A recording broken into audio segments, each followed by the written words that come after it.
White shirt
జరగాల్సిన అవసరం ఉంది.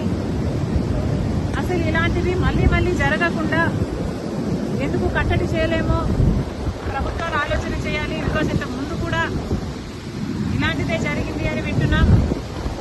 ఈసారి అయితే వచ్చిన ఫోర్స్ కి బీమ్స్ కూడా దెబ్బతిన్నాయి.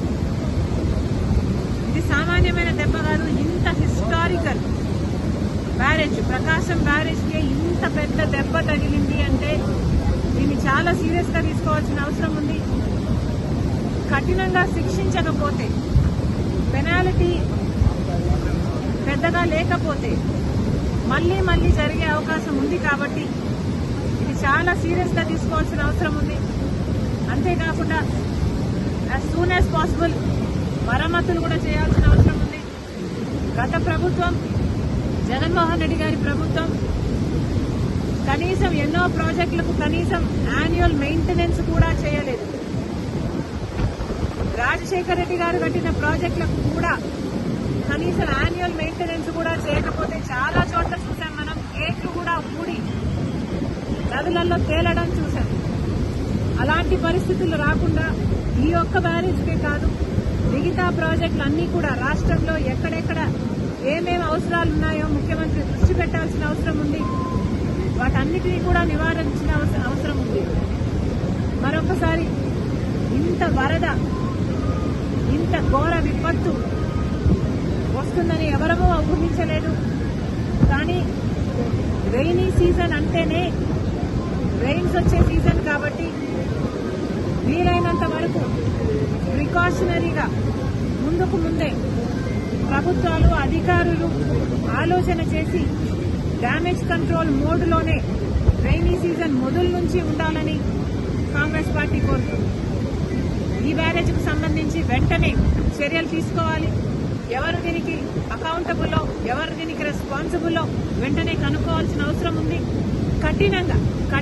కఠినంగా శిక్షించాల్సిన అవసరం ఉంది.